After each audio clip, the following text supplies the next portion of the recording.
الحمدللہ والصلاة والسلام علی رسول اللہ۔ عشرہ ذی الحجہ کی فضیلت میں ایام عشر کی بجائے لیال عشر کہنے کی حکمت سوال کیا گیا ہے۔ میرے ایک عزیز کے ذہن میں یہ سوال پیدا ہوا ہے کہ فرمان الہی ولیال عشر میں کیا حکمت ہے، حالانکہ عشرہ ذی الحجہ کے فضائل صبح کے وقت یعنی دن کے اوقات میں ہیں، رات میں نہیں ہیں، اور میں اس بات پر یقین رکھتا ہوں کہ حکمت الہی ہی حرف آخر ہے۔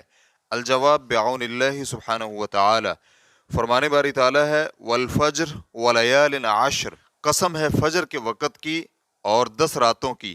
سورۃ الفجر آیت نمبر 1 اور 2۔ یہاں آیت میں مذکور 10 راتوں سے مراد کیا ہے، اس بارے میں علماء کرام کے ہاں مختلف اقوال ہیں۔ نمبر 1، جمہور اہل علم اس بات کے قائل ہیں کہ اس سے مراد عشرہ ذی الحجہ ہے، بلکہ ابن جریر رحمہ اللہ نے اس بات پر اجماع نقل کیا ہے اور کہا ہے کہ اس سے مراد عشرہ ذی الحجہ کی 10 راتیں ہیں، کیونکہ تمام قابل اعتماد مفسرین کا اس پر اجماع ہے۔ ریفرنس کے لیے دیکھیے تفسیر ابن جریر جلد نمبر 7 صفحہ نمبر 514 اور ابن کثیر جلد نمبر 4 صفحہ نمبر 535 میں ہے 10 راتوں سے مراد عشرہ ذی الحجہ ہے، جیسے کہ ابن عباس، ابن زبیر، مجاہد اور متعدد سلف اور خلف علماء کرام سے منقول ہے۔ یہاں آپ کے ذکر کردہ سوال کہ ایام کے لفظ کو لیالی کے لفظ سے تعبیر کرنے میں کیا حکمت ہے، اس کا جواب دیا جاتا ہے، سماعت کیجیے۔ چونکہ عربی زبان بہت وسیع ہے، اس لیے یہاں پر ایام کے لیے لیالی کا لفظ استعمال کیا گیا ہے۔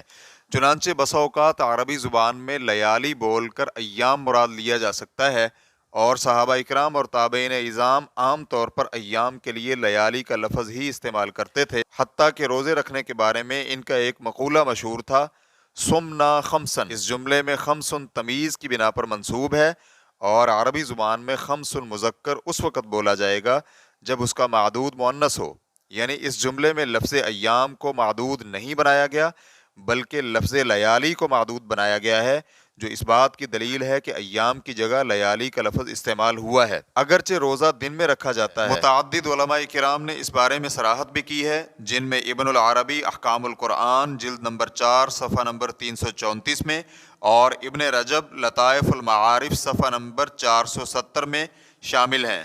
نمبر 2، کچھ علماء کرام اس بات کے قائل ہیں کہ ان 10 راتوں سے مراد رمضان المبارک کا آخری عشرہ ہے۔ یہ قول بھی ابن عباس رضی اللہ عنہما سے مروی ہے۔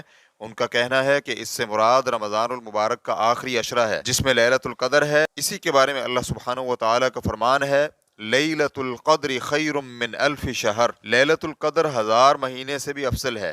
سورۃ القدر آیت نمبر 3۔ اسی طرح فرمان باری تعالیٰ ہے، انا انزلناہ فی لیلۃ مبارکۃ انا کنا منذرین فیہا یفرق کل امر حکیم، اور ہم نے قرآن کو بابرکت رات میں نازل کیا ہے، بلا شبہ ہم ہی ڈرانے والے ہیں، اس رات میں ہر حکمت برے فیصلے کو منتقل کیا جاتا ہے۔ سورۃ الدخان آیت نمبر 3 اور 4۔ اسی موقف کو شیخ ابن عثیمین رحمہ اللہ نے اختیار کیا ہے، کیونکہ یہ موقف آیت کے ظاہری مفہوم سے مطابقت رکھتا ہے۔ ریفرنس کے لیے دیکھیے تفسیر 30واں پارہ از شیخ ابن عثیمین، واللہ تعالی اعلم۔ اسلام کیو اے ریکارڈنگز، مؤسسۃ الشیخ محمد صالح المنجد، المملکۃ العربیۃ السعودیہ، فتویٰ نمبر 160166۔ والسلام علیکم ورحمۃ اللہ وبرکاتہ۔